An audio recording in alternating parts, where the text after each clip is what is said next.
கர்த்தருக்கு ஸ்தோத்திரம். கர்த்தராகிய இயேசு கிறிஸ்துவின் இன்ப நாமத்தில் இனிய வாழ்த்துக்கள். இன்றைய தியானத்திற்காக ஜெபித்த பொழுது தேவன் தந்த வசனம் யாத்ராகம புஸ்தகம் 32 அதிகாரம் 13 வசனம். உமது தாசராகிய ஆபிரகாமையும் ஈசாக்கையும் இஸ்ரவேலையும் நினைத்தருளும். உங்கள் சந்ததியை வானத்து நட்சத்திரங்களைப் போல பெருக பண்ணி நான் சொன்ன இந்த தேசம் முழுவதையும் உங்கள் சந்ததியார் என்றைக்கும் சுதந்தரித்து கொள்ளும்படிக்கு அவர்களுக்கு கொடுப்பேன் என்று உம்மை கொண்டே அவர்களுக்கு ஆணையிட்டு சொன்னீரே என்று கெஞ்சி பிரார்த்தித்தான். நம்முடைய கர்த்தராகிய இயேசு கிறிஸ்து தீங்குக்காக மனஸ்தாபப்படுகிற தேவன், அவர் மன்னிக்கிற தேவன்.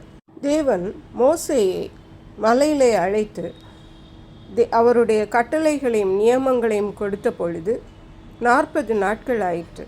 அப்பொழுது இஸ்ரவேல் ஜனங்கள் மலையின் கீழே காத்து கொண்டிருந்தார்கள்.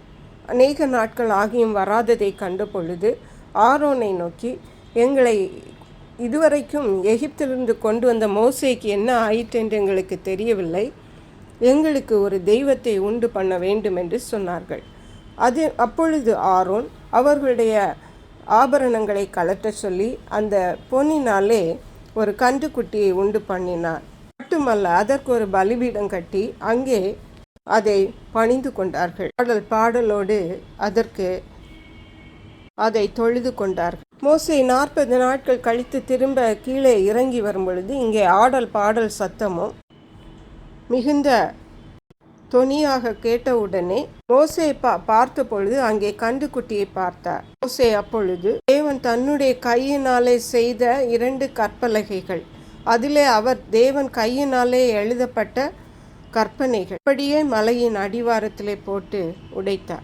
இதே அதிகாரம் யாத்ராகமம் 32 அதிகாரம் 11 13 வரை உள்ள வசனங்களில் நாம் மோசேயின் ஜெபத்தை பார்க்கலாம். அப்படியாக ஜனங்கள் பாவம் செய்த பொழுது தேவன் மோசேயை பார்த்து, நான் இந்த ஜனங்களை அழிக்கப் போகிறேன், இவர்கள் வணங்கா கழுத்துள்ளவர்கள் என்று சொன்ன பொழுது மோசே தேவனை நோக்கி, தேவரீர் மகா பலத்தினாலே உம்முடைய வல்லமையினாலே இந்த ஜனங்களை எகிப்தின் அடிமைத்தனத்திலிருந்து கொண்டு வந்தீர். இப்பொழுது நீர் இந்த ஜனங்களை அழித்தீரானால் அவர்களை மலைகளில் அவர்களை அழிக்கவும் கொண்டு போடவும் பூமியின் மேல் இராதபடி நிர்மூலமாக்கவுமே இந்த தேவன் அவர்களை கொண்டு வந்தார் என்று எகிப்தியர் சொல்லுவார்கள். ஆகவே உம்முடைய உக்கிர கோபத்தை விட்டு அவர்கள் மேல் பரிதாபம் கொள்ளும்.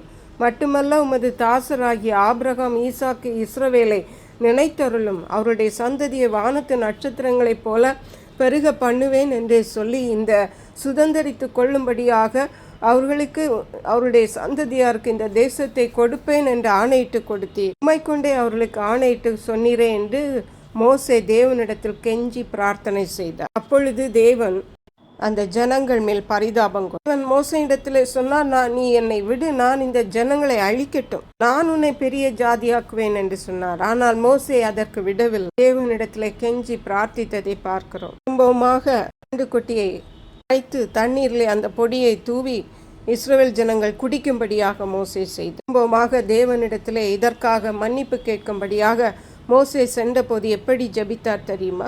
அதிகாரம் யாத்ராகமம் 32 அதிகாரம் 32 வசனங்கள் சொல்லுகிறது. தேவனை நோக்கி, ஜனங்கள் மகா பெரிய பாவம் செய்தார்கள், தேவரீர் அவர்கள் பாவத்தை மன்னித்தருள்வீரானால் மன்னித்தருளும், இல்லாவிட்டால் நீர் எழுதின உம்முடைய புஸ்தகத்திலிருந்து என் பெயரை கிறுக்கி போடும் என்றார். பெரிய உண்மை உத்தமமான ஒரு தலைவர் மோசே ஜனங்களுக்காக பரிதபித்து ஜெபிக்கிறதை பார்க்க தேவன் இறங்கினார், பாவத்தை மன்னித்தார். தேவனுடைய பிள்ளைகளை, இன்றைக்கு நாமும் நம்முடைய ஜனங்களின் பாவங்களுக்காக திறப்பிலே நிற்போமானார் நம்முடைய ஜனங்களை தேவனுடைய இரக்கங்களை சுதந்தரித்து கொள்ளும்படியாக செய்ய நம்மால் முடியும். நம்முடைய தேசத்திற்காக நம்முடைய ஜனங்களுக்காக புலம்புவோமா? ஜெபிப்போம். எங்களை கிருபையா நேசித்து பாதுகாத்து வழி நடத்துகிற எங்கள் அன்பின் தகப்பன், ஆசீர்வதிக்கப்பட்ட இந்த நல்ல நாளுக்காக நன்றி.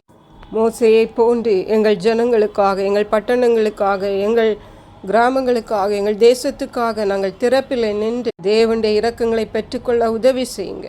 நன்றி பரிசுத்த ஆவியானவரே. துதிகன மகிமை மக்கை செலுத்துகிறோம். மீட்பர் இரட்சகருமாகிய இயேசு கிறிஸ்துவின் இன்ப நாமத்தில் ஜெபிக்கிறோம் எங்கள் அன்புள்ள பரமபிதாவே. ஆமென். God bless you.